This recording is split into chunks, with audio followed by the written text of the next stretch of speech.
This presentation is entitled Nature, Language, and Design. It's about the intersection of astrology and permaculture. It's being submitted for the OPA Most Promising Astrologer Award in 2022. I hope through this presentation to demonstrate that I'm a promising astrologer and that the intersection of astrology and permaculture is a promising area of work. I'll give you a brief introduction to who I am, what permaculture is, about the design principles and ethics, who the quote unquote fathers are, why permaculture should matter with astrology, as well as potential applications and future plans. So hi, I'm Taylor Shuler. My pronouns are she, they. I had an interest in astrology as a child. I began studying during my Saturn return, mostly independently, and now I'm part of STA. I've received scholarships for NORWAC and OPA and am in pursuit of my OPA certification. I recently completed the AFAN mentoring program. I established my business in 2020, and prior to becoming a professional astrologer, and still currently, my professional background is in HR, management, and law, amongst many other fields. My formal education is that I have a bachelor's in sociology and a master's in cross-cultural and sustainable business management. My practice is intersectional, inclusive, holistic, integrative, and radical. And fun fact about me, I'm a digital nomad. I have a tiny house in central New York, and I love permaculture. So what is permaculture? When I talk about this, I want you to listen for the things that you might feel resonate with astrology, because they're there. Permaculture is an applied science. It's concerned with using technologies explained or unexplained, but proven to work by human experience from different cultures all around the world to solve specific problems in a sustainable way. Another definition, permaculture design is essentially a multifaceted, integrative, and ecologically harmonious method of designing human-centered landscapes. I think this resonates with astrology a lot, whether it's cosmically or ecologically harmonious. We help to seek and to explain how astrological design can help us in our human-centered landscapes, whether those landscapes are psychological or spiritual or otherwise. My definition is that permaculture is an ethical, nature-based regenerative design system. It has 3 ethics, 12 design principles. Over 1 million people are certified permaculture designers across the world as of July 2015. And I really think it's about more than just food, even though it was started as a method of lazy gardening or creating an abundance of food. As you can see me here gardening on my farming really. During my Saturn return in 2015, permaculture is also about people. And that's what we do in astrology. I should also mention permaculture comes from a contraction of the terms permanent and agriculture, or permanent and culture. So it's seeking to be a sustainable or regenerative way of being and designing. I do have experience applying permaculture to a body of work or an area of study. In the past, I wrote my master's thesis on applying permaculture to business management. And I seek to apply permaculture to astrology and apply astrology to permaculture in the future. In astrology, we recently had the development and the founding of the IAEA, which I think is wonderful. Permaculture also has its own ethics. The first one is earth care. Then we've got people share, and finally fair share, really equity, diversity, equity, inclusion, belonging, fair distribution of things.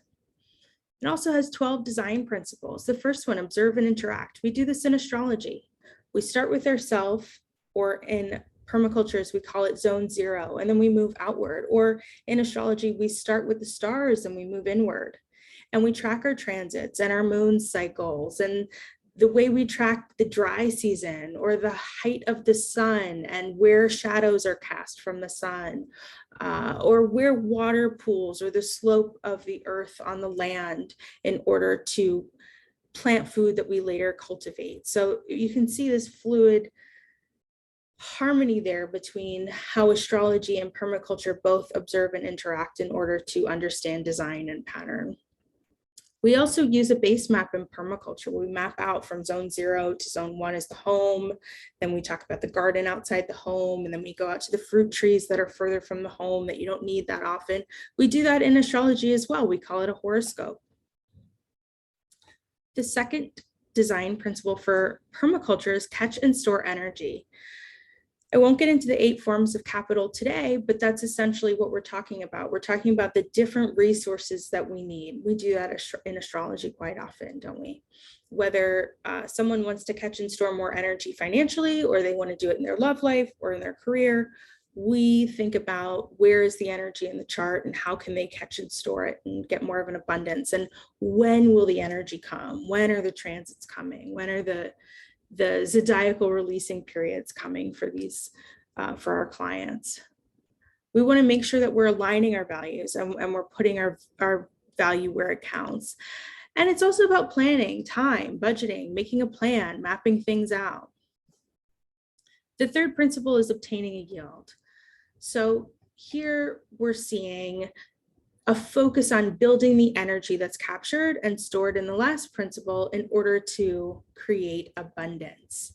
And it's this abundant above what satisfies the need. And that's what we need to do in our businesses as astrologers, is obtain a yield. The fourth permaculture design principle is apply self-regulation and accept feedback.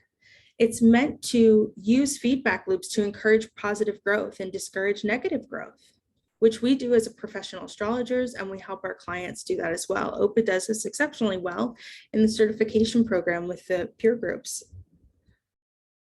The fifth principle for permaculture design is use and value renewable resources and services. So this is encouraging sustainable use of various kinds of resources. Astrology in itself is a gift that keeps on giving, and astrology is organizations are one area where this energy is cultivated. The sixth principle is produce no waste. It encourages creative solutioning to create new products or reuse waste as many times as possible. So we might use keywords, or we might use our horoscopes in various ways that we've done in our businesses in order to make sure that we're not producing any waste. And honestly, as entrepreneurs, we really don't have time or energy to produce any waste, right? The seventh design principle is designing from patterns to detail.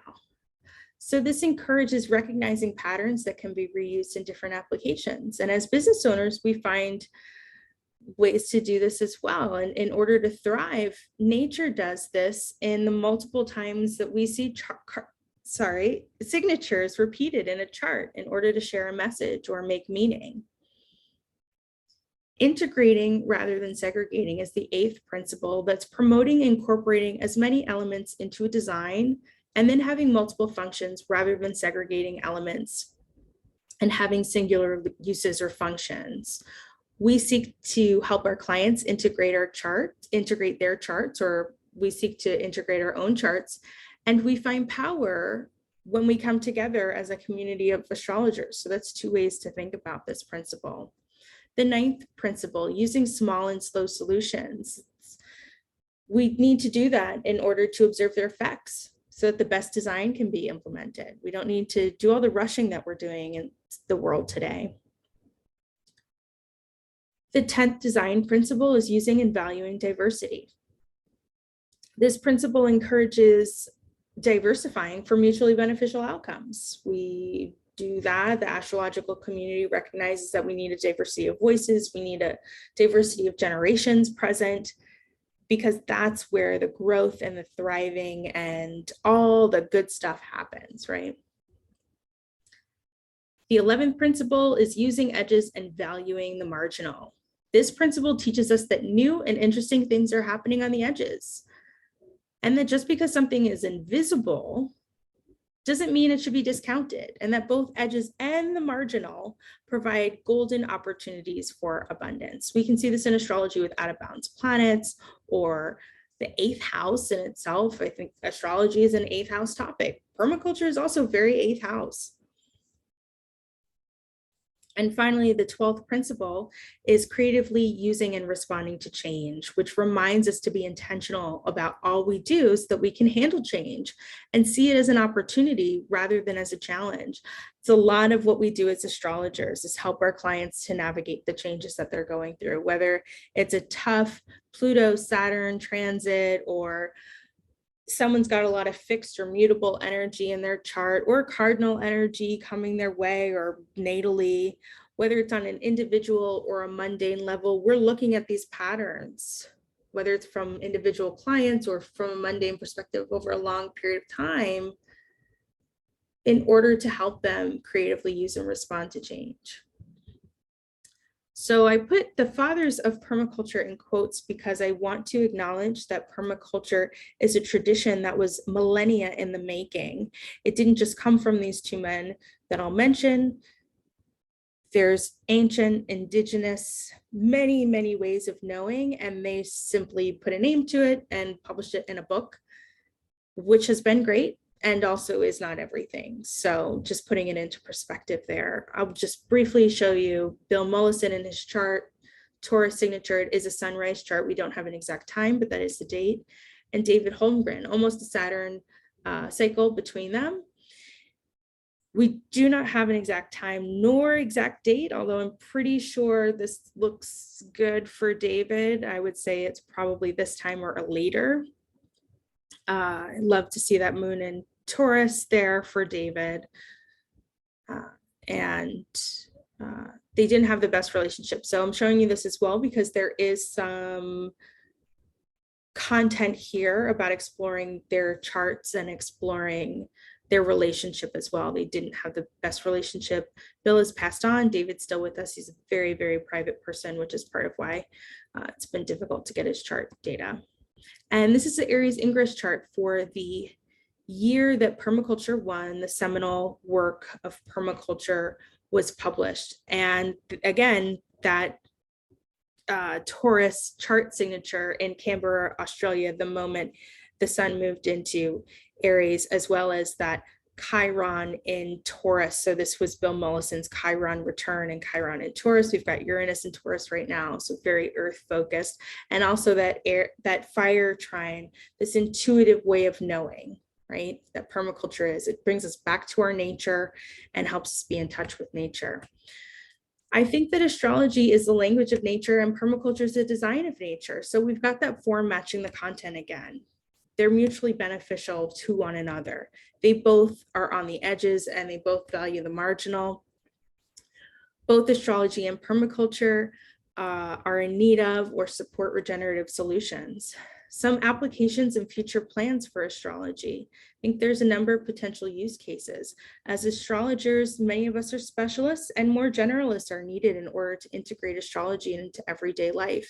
Permaculture is a way of recognizing that nature that we all share, whether you're an accountant or a consultant or a basketball player. We need more people who can look at astrology from different angles and be more generalists in order to help not just the popularization, but really the regenerative nature of the profession and of the practice of astrology. I wrote my thesis on this, like I mentioned before, and I seek to write more about astrology and permaculture, as well as doing a podcast about it. I think we can use astrology, we can use permaculture in order to teach astrology and teach astrologers this.